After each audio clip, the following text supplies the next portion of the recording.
Hello everyone, welcome to Cosmopolis, the prime channel of Alliance University for disruptive thinking in technology, science, art, politics and culture. My name is Julien Paret. I'm a faculty at the Department of Political Science and the head of the Alliance Center for Eurasian Studies. Today I have the pleasure and the privilege of being your host for a Chai Per Cha Cha session, as we say in India, with a very special guest from France, my fellow French citizen, Dr. Théo Le Bret. Théo is a brilliant astrophysicist who graduated from the very prestigious University of Oxford. And he will be with us today to discuss the political landscape and social environment of contemporary Europe. Dr. Théo is a very prospective researcher. He holds a PhD in astrophysics, and prior to his doctoral work, he studied for a Master of Science at University College London and got a baccalaureate in France as well. Although he comes from Paris, Théo has been living in the UK for almost a decade. He is now based in France, where he obtained with brilliance the Agrégation de Physique, which is our highest level teaching certification at the domestic scale in France. Théo is currently teaching with us here in Bangalore within the framework of a GLA fellowship program, where he has unanimously won the hearts and minds of all our students. It must be said that Dr. Théo is a polymath.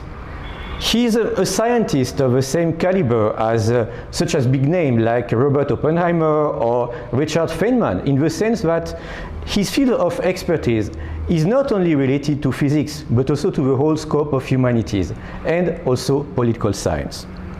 Dr. Théo, namaste, bonjour. Bonjour. Thank you for having accepted our invitation. And yeah, thanks for having me here, I guess. Your modesty honors you, definitely. Dr. Théo, despite your young age, you have already achieved a lot of things. And you could just focus on your already very prominent career and just enjoy your free time watching, I don't know, Big Bang Theory, for example.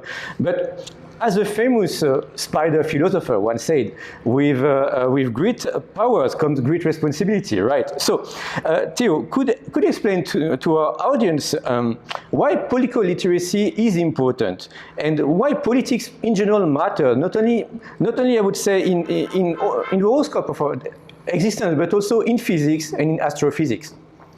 Well, I guess to give you a little bit of background, right? So I arrived in the United Kingdom in around 2010, which was the height of the beginnings really of the austerity project led by the Conservative government.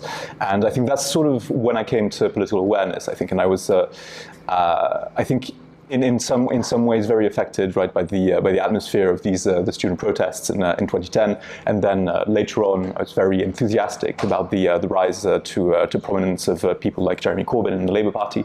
So I think that's sort of to me kind of my interest in politics grew sort of like organically with my studies, and a few sort of fellow students in astrophysics as well shared also that these kinds of political concerns and these interests, right.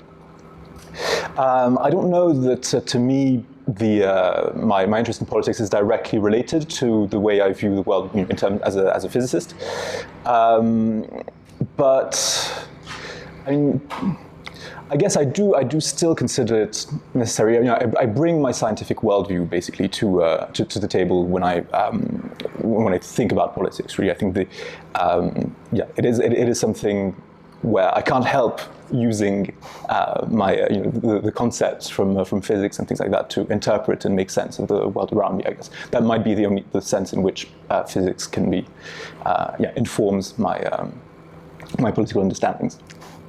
Well, our audience need to know that actually Dr. Théo is teaching here within the framework of a GLA fellowship program, a course which is entitled From Chaos to Complexity, Studying the Dynamical System in Physics and Elsewhere. It's a course which is based globally on the principles of chaos theory, right? Which is an interdisciplinary field coming from mathematics, and which is relying on the idea of deterministic chaos, and including in political science, it can be adapted to many different areas. And Dr. Théo, you were mentioning that at your arrival to the UK, you have been astonished by the measure of austerity taken by the government, and it turns out that the emergence of neoliberalism in the 70s and the massive application, I would say, at the global level of the famous Schumpeter's theory of creative destruction, controlling the artificially created chaos, I would say, in economy, in the political landscape also, has become I would say, the dominant model of government in Western Europe.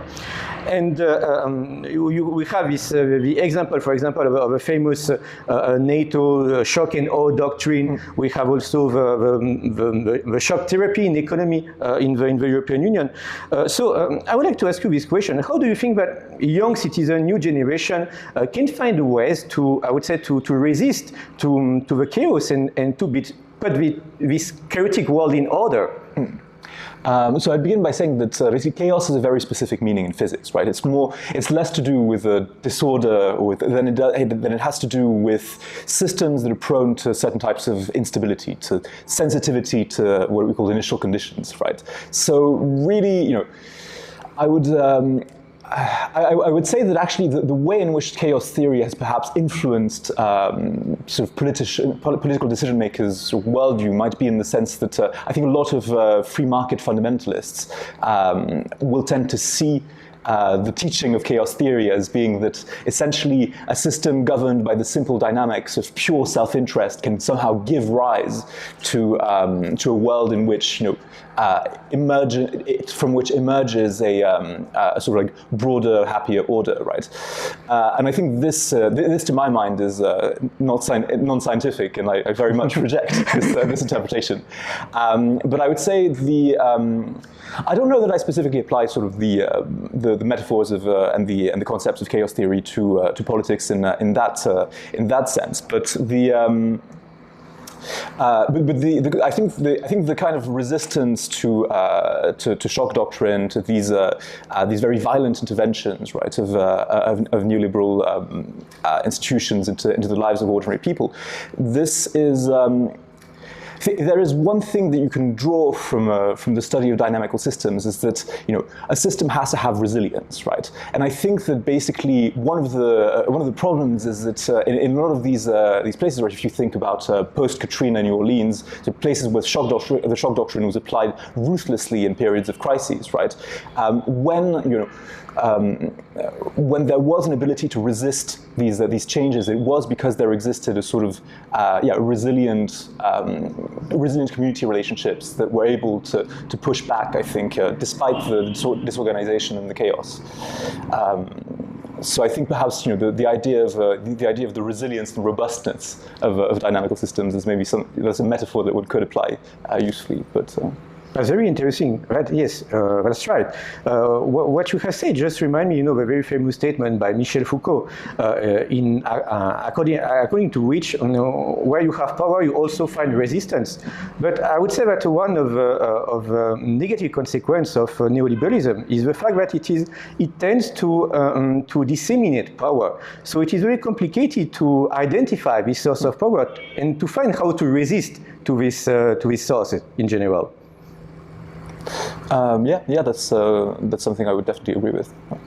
Well, Dr. Théo, as our audience can see, you have a very strong, I would say, political consciousness, and it is, I guess, not something new in your life journey, because as far as I remember, while you were studying in London, you were also working as a mentor for a charity, and for a charity which was aiming at developing invaluable life skills such as critical thinking, creative thinking, communication skills in general, in students from unfavored background. So while I was discussing this aspect of your experience with you, it reminded me, the case of a very famous socialist movement in Russia, in 19th century Russia, Narodniki, and it was a movement built around some young teacher, students, journalists, and socialist thinkers in general, who were engaging the underclasses in intense political debates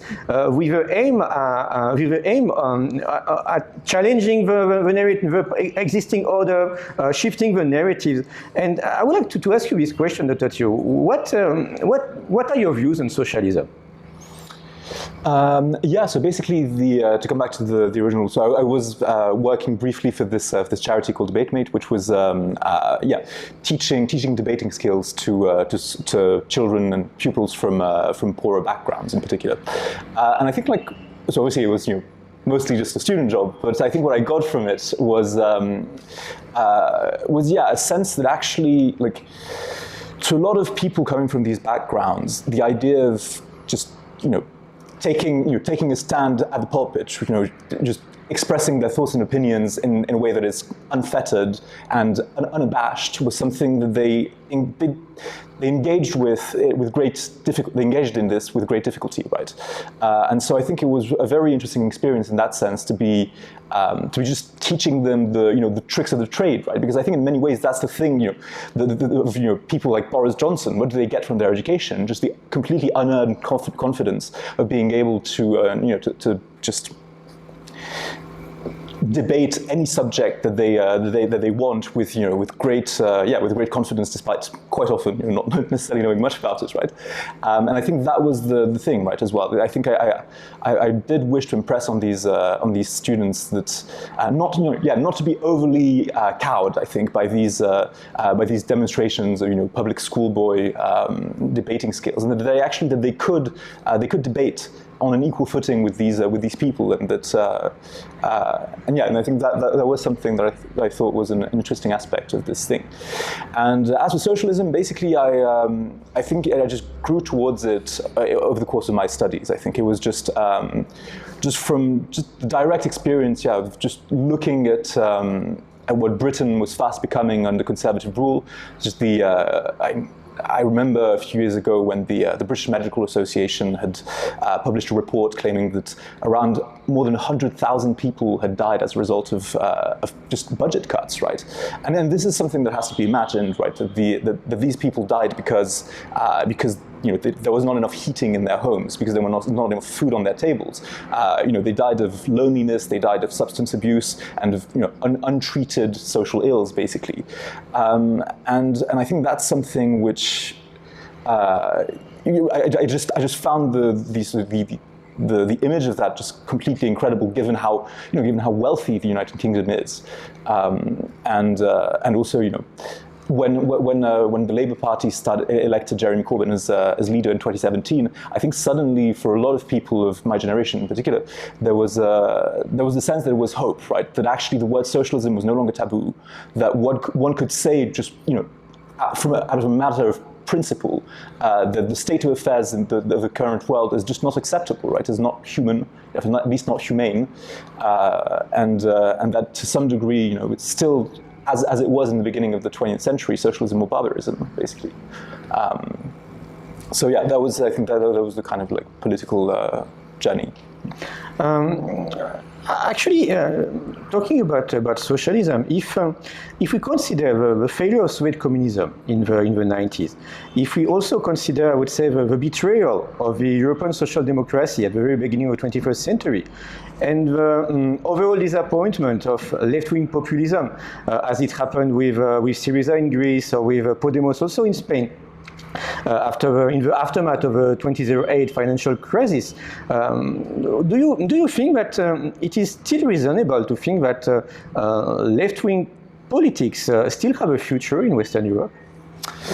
Well, I think that's a very complicated question. I don't know that I have an answer to that, right? What I do know is that indeed, I helped a little bit in the just door knocking during Jeremy Corbyn's campaign in 2019, and that was a resounding failure. It has to be said and acknowledged, right? We not only did Corbyn not win power, but I think the Labour as a political force seemed just spent by the end of that election, and I think despite some progress in terms of vote share in France, Jean-Luc Mélenchon is nowhere near power, and I think the France Insoumise has also failed in its bid for power, and in countries where the left, where this populist left, as you call it, has indeed won power, it has failed to maintain its grip on it, or at least to make good on the promises that it made when it came to power. Syriza, I think, is a perfect example of that, right?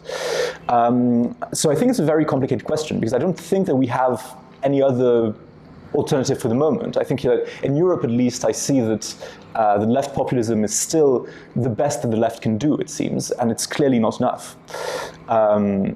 So I don't think I have really any recipe for success here, apart that we can't give up the struggle. But so something that Tony Benn used to say, right?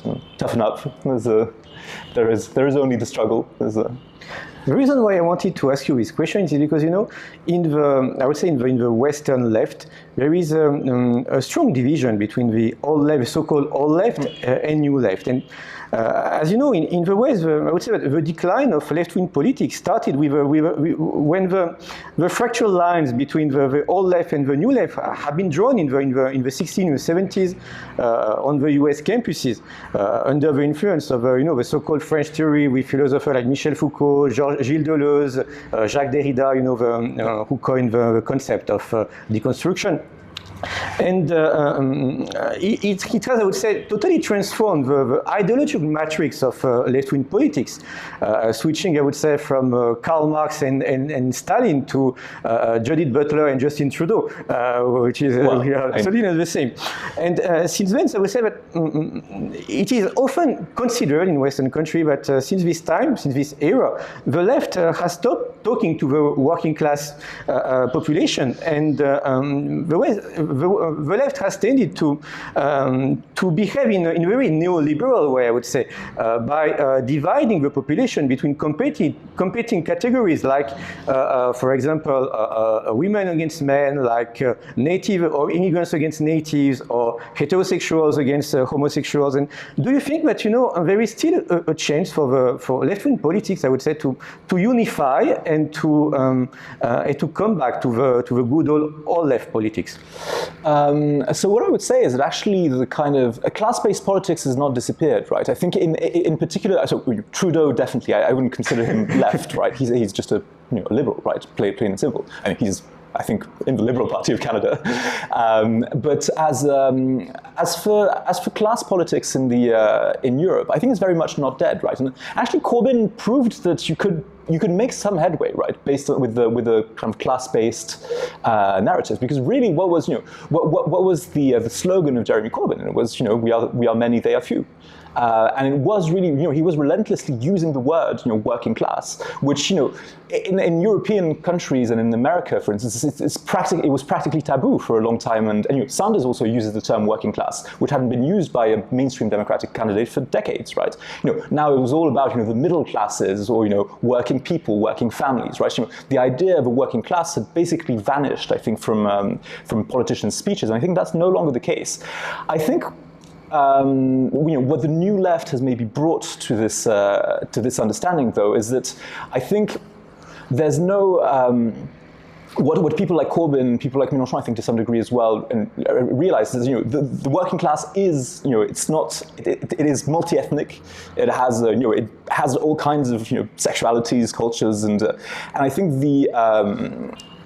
I don't think the conflict between what you see as a more identity-based left-wing discourse and the more kind of like class-based discourse is as sharp as one might think, right?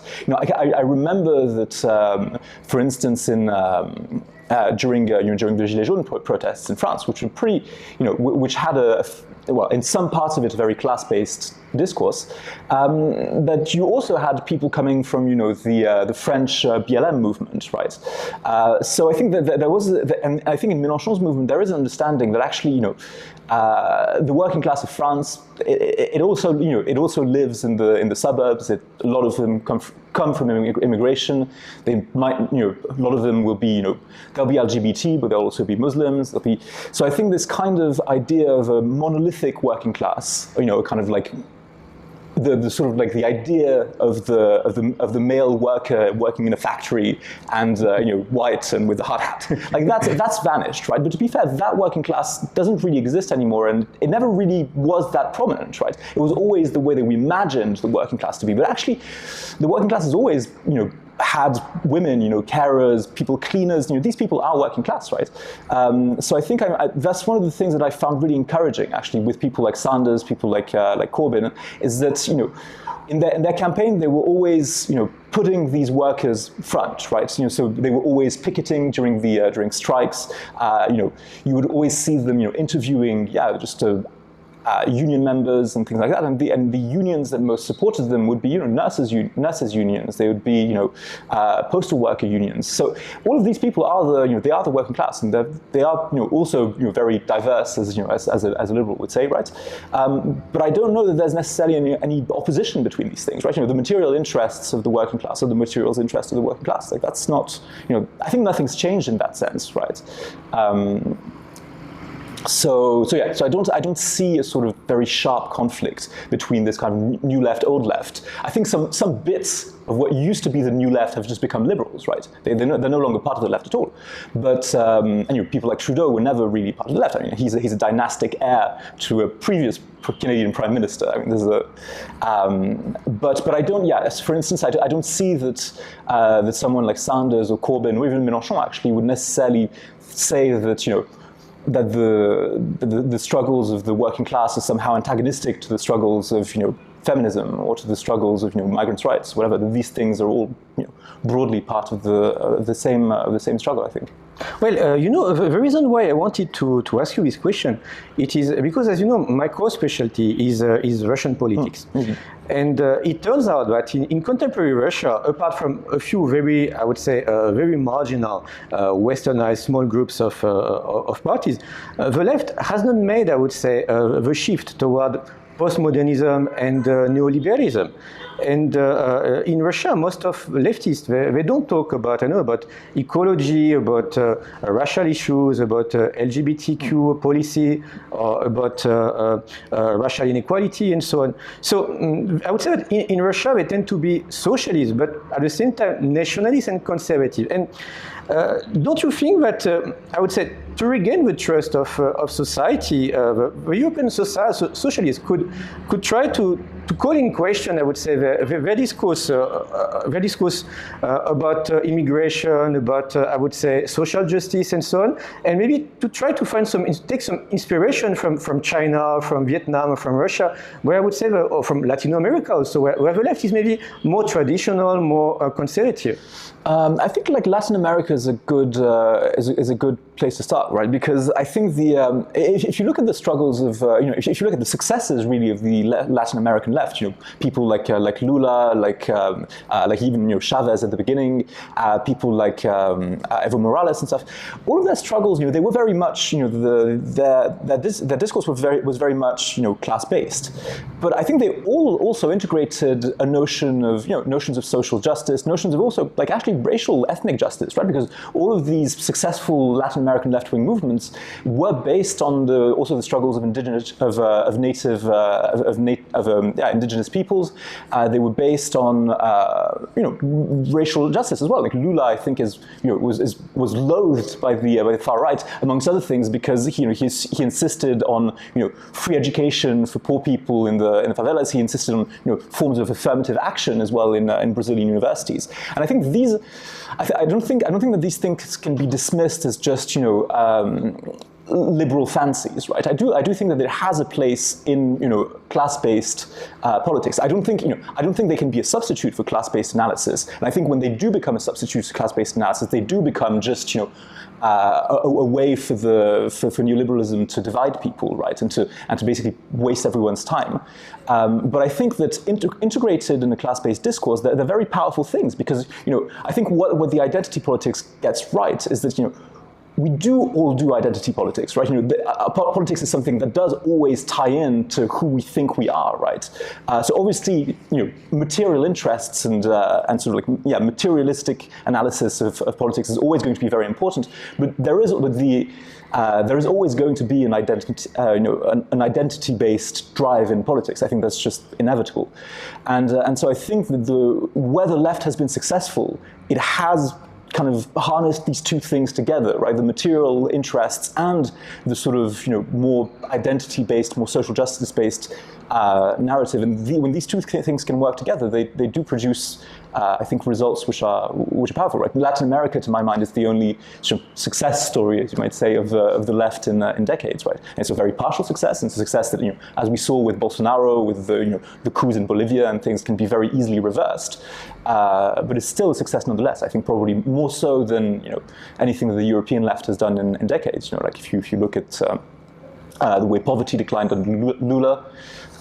These are even now that Lula is back in power, I think the sort of like ruthless exploitation of the Amazon has already is already decreasing, right? And I think ecology is another point which for too long ecology has been a kind of like the worry of prosperous liberals, right? But actually ecology is a frontline worry for many people on Earth, right? And I think it really needs to be turned again into a class-based analysis, integrated into a class-based analysis, right? Because ultimately, if you look at in the US, the people who live near the carcinogenic factories, these people are poor, right? So the people who are going to suffer from climate change, these people are overwhelmingly in third world countries.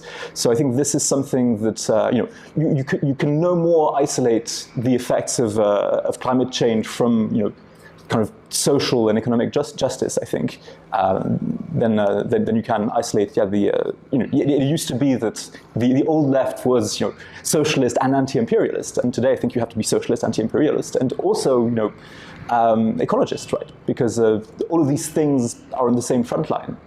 Thank you for this very inspiring answer, Dr. Théo. That's very interesting to comment with you. Théo, you have traveled to many countries, and when you were a kid, you have also been living in Russia a little bit, and but you have spent most of your life, I would say, in England and in France. And it goes without saying that even if French and British politics are obviously interrelated, because both countries are member states of NATO, and until 2020, UK was also a member of the European Union, but except maybe Voltaire, who was strongly influenced by the British thinkers of his time, I would say that we don't have many ideological bridge which has been built between England and France in a political perspective. As you know, even the famous General de Gaulle, when he was in London, he was struggling against Churchill. So I would like to ask you, to which political culture do you feel the closest, to British or to French political culture? Well, I think in practice, I've been involved more with British politics, and that really my only concrete involvement in politics has been a few things with the British Labour Party, and I think that's really, it's there that I got my political education, right?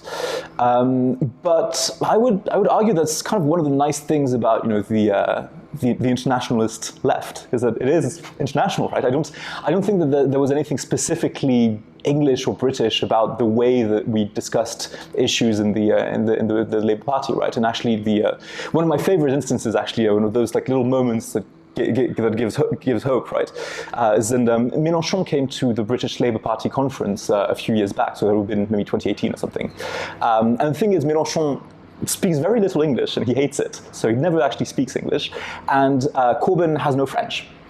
So what happened is that they both spoke Spanish, because they actually both traveled in South America in the 2000s at a time where the European left was very much struggling and the Latin American left was very much full of hope. And so they both picked up what was at the time the lingua franca of socialism, which was Spanish. And I thought that there was something kind of beautiful, right, about these, because traditionally in Britain, elite people, the children of the aristocracy like Boris Johnson, they speak French, right? Spanish is not, it's not a classy language for an English person, right? And so the idea of these two politicians, and in France, obviously, not speaking English for a French person immediately marks you as someone who's not really, not with the times, right? You can't communicate with the world of business and enterprise and all that if you don't speak English. So I think that there was this interesting thing of these two people who somehow, didn't speak the language that their position should have, would have required of them, and instead you communicated in the language of the only countries in the last couple of decades where the struggles of the left have been successful, and yeah, so this is, to me, this is my political culture, right? It's like these. I don't know that there's anything specifically French or or Anglo-Saxon about it, and yeah, I think I still I still see myself as belonging to a branch of a branch of the left that owes its debt to German, French, and English thinkers. So I'm not. I don't. And I didn't feel particularly estranged when I came back to France and met other politically active people. It was, I think, to my mind, always a very fluid thing, a very international thing. Yeah. Well, as I said earlier, Great Britain has left the European Union in 2020, and in the aftermath of Brexit, I would say that not many things have changed actually in the UK, even if now UK is not anymore a member state of the European Union. I would say that British foreign policy continues to be some kind of a poor copy of the US foreign policy, and even in the domestic policy, they still tend to apply the same good old neoliberal reforms as before, as if nothing really had changed. But in France, over the past few years, there is a trend, there is a growing number of people who tend to believe that if one day France also realizes this, it's Frexit, I would say, if France also leaves the European Union, so then suddenly everything is going to change in one blink, in a blink, and everything is going to be better, and we will go back to the golden age of de Gaulle, when France was still a sovereign power, and so on. So, what is your view on this trend, this idea of Frexit? Well, okay. So first of all, I think I'm not a great fan of the European Union as an institution, right? And for several very simple reasons, right? I think that any kind of institution that guards its borders by having thousands of people drown in the Mediterranean is not something I'm willing to lend support to, right? So I think just based on that, I have deep reservations as to the legitimacy of this union. In terms of Frexit, Brexit, and all that, I think. Because when the British campaigned for Brexit, right, if I had been able to vote during the vote, I wouldn't have voted for Brexit, because I think, as you say, the exit from the European Union was just a way to serve even more extreme views, even more extreme neoliberal views than the European Union already allowed, right? Because actually, if you look at what Britain has done, is that they've started a rapprochement with the United States. They're even more subordinate to American foreign policy than they used to be. They certainly haven't gained any kind of economic or political freedom that they didn't have before. So I think So I think at the time I would have voted against Brexit, because I could see that the Conservatives would make of what the Conservatives would make of this exit from the European Union, and that it would really just be a way to even to further already extreme neoliberal policies in the UK. Having said all that, I don't, I think that if there was a referendum in France, and I don't think there will be, because the problem is that the European Union rarely wins referenda. This is the other thing that people kept forgetting about Brexit, right? Is that it's not a specifically British thing. Whenever a European treaty has had to be ratified by popular mandate by referendum, it's always failed. France rejected the European Constitution in 2005. I think there was a referendum in Ireland as well that failed. So it's not. So I think broadly European populations tend not to be very favorable to the European Union for very simple reasons, right? There's a lot of them have seen the period of further European integration coincide with a decline in their living standards, and these two things are to some degree related, right? But I don't know that I certainly wouldn't vote for a kind of back to de Gaulle Frexit, right? I have no interest, right, in having in reimagining or daydreaming about France regaining its lost empire and its lost, glories, basically, because I think these things would just, there was nothing good about these things, right? So I don't know. This is another one of those questions where I don't have a satisfying answer, right? Like, I don't believe that the European Union is a hopeful project. I don't think that it leads us anywhere interesting, but I don't see for the moment what shape an alternative project could take. And I'm very skeptical of left-wing people like Varoufakis, right, who say that the European Union is somehow reformable from within. I mean, the left has been saying this for like 30, 40 years. It doesn't look like that's the case. But on the other hand, I don't think that a brutal exit from the European Union under any circumstances would be a good thing. So I don't think I have a settled opinion on that thing, right? I have ambivalence and doubts. Well, after mentioning the issue of the European Union, I would like to ask your opinion about contemporary French politics. As you know, after the two successive elections of Emmanuel Macron in 2017 and 2022, I would say by challenging the old status quo between the center-left and the center-right, in creating some kind of, I would say, some kind of far center or extreme center, Macron covered at the same time all the scope of classical left and right parties, the former government parties. And I would say that under his leadership, French Republic is gradually transforming to some kind of plebiscitary regime, some kind of embryo, I would say, of illiberal democracy, where soft opposition is marginalized and hard opposition is almost criminalized. And but at the same time, Macron has been legally elected and re-elected. And do you think that there is, I would say, there is a democratic way to leave this vicious circle of the European Union, of the French Fifth Republics, that promotes and re-elects again and again the same kind of extreme centrist candidate? I mean, yeah, I sure think there is.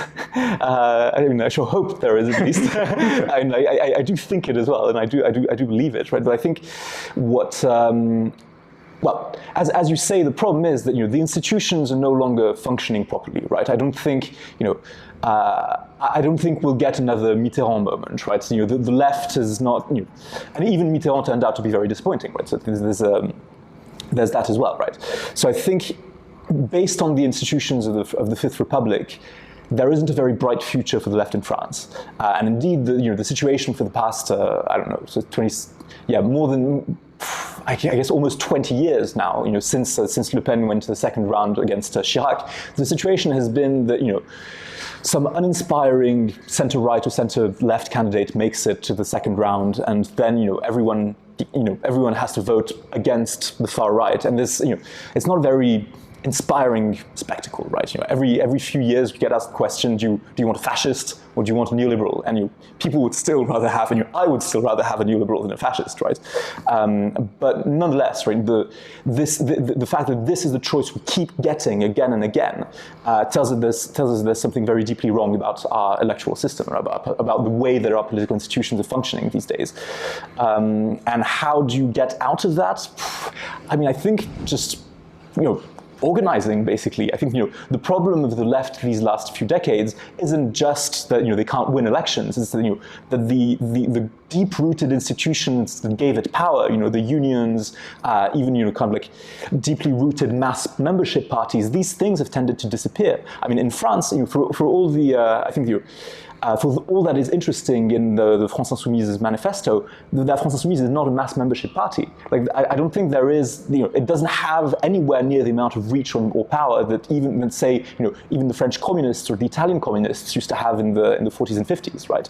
There's nowhere, and I think ultimately there's no short road, right, back to power, because I think that was the hope of a lot of left populism, right? Is that with the right, with the right rhetoric, with the right kind of us versus them narrative, that you could somehow, take a leap beyond the institutions and arrive and kind of blow up the whole, and open up these institutions. But I think that's been proved to be false, right? Syriza came into power. What happened? As soon as they got into power, their grassroots were demobilized, and then they were slaughtered, essentially, electorally and politically. And now, a very conservative government is back in power in Greece. I think the same thing happened with Syriza in Spain, where their electoral victories led to a sort of political demobilization, and eventually they just kind of got bogged down in corruption scandals and things like that. Also, the reliance, I guess, on charismatic leader figures is a very, it is a massive weakness of these movements, right? I think the fact that Syriza was so damaged by personal scandals involving Pablo Iglesias, that was a real problem. So I think, there isn't a shortcut, really. I think it does go through, remobilizing people, at the grassroots, right? And I don't mean necessarily, recreating the Communist Party of the 50s, but certainly some kind of way in which people are involved politically in their daily lives, right? So where politics is not just turning up at the election booth every 5 years. That's done. That leads nowhere, I think, and I don't think that any leader, however inspiring, will ever really be able to overcome that obstacle. Right? If there isn't, basically, capital has its own levers of power. All the institutions work for it, so it doesn't need a grassroots base. It doesn't need mass membership parties. But a socialist left does, right? It really can't do away with these things, and I think that's the problem. Is that today we don't have these these sort of like really politicized unions. We don't have these mass membership parties. We don't have a left-wing culture, really. I think the age of mass student demonstrations, of very involved higher education system that is intellectually risk-taking in the political positions it's willing to stake, that's no longer really there anymore, I think. And anyway, it will take a while, I think, to reestablish these things, but I don't think there's any alternative. I don't think there's a shortcut to bring the left back to power via electoralism or via just, purely spontaneous mobilization in the streets. Well, we have talked about the history of political ideas. We have talked about French politics, British politics. We have also talked about your own personal journey in politics. And before winding up, I would like to ask you a question related to Indian politics, especially for Indian audience. And as you know, I would say that many socialists played a very prominent role in the struggle for independence of India. And now the state of Kerala, for example, in the southern part of the country, is ruled by communists. And as I would say a socialist, an internationalist, what would you like to say to I would say to the young Indian viewers who are watching this video and who are maybe interested in socialism for the future? What could you tell them? Well, so first of all, I will start out by saying that I'm by no means an expert on Indian politics. I know fairly little about it. What I will say, though, is that I do remember at the start of the COVID pandemic that Kerala's response to the pandemic was exemplary, right? I think there was and it really showed the world that actually existing socialism, as it was once called for the Soviet Union, that actually existing socialism can deliver great results for people, right? That actually at a time where many countries with far more resources were failing utterly to manage this public health problem because of I think because their institutions were no longer functioning, because also there was just a lack, I think, of basic instincts and reflexes of solidarity, that I think Kerala really did manage, I think, brilliantly the beginning of the pandemic, and I think I can only express my admiration of that. And as for as for international politics, right? So this was always something that I appreciated a lot, for instance, with the British Labour Party, right? Is that actually, whenever you went to the Labour Party's conference, or at least the fringe events around the conference, the speakers really did come from all over the world, right? And there were actually, Indian Marxists, people who were tied with, landless peasant movements from all over the world, and I think that was something that is actually, to my mind, that was always quite inspiring, right? It's realizing that actually you could, that you were somehow struggling with all these people, right? It kind of, the people everywhere in the world do really think of this as a common struggle, right? That this isn't just some kind of grand idea that university professors come up with, right? That internationalism is something that that is actually how people see their struggles, right? I think people everywhere see that that somehow what they're doing locally ties into a much broader to much broader issues, right? I think that was something that was always to me quite sort of encouraging, right?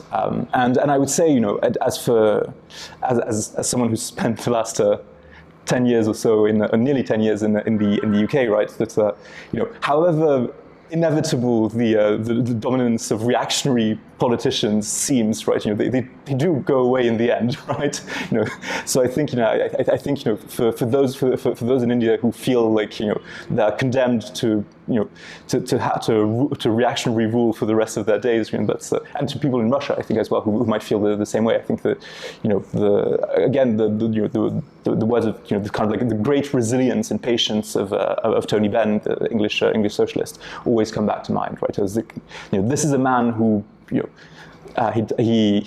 died a few years back, having known only the struggle to socialism, right? And and that struggle took the form of being a staunch anti-imperialist, a staunch advocate for peace, and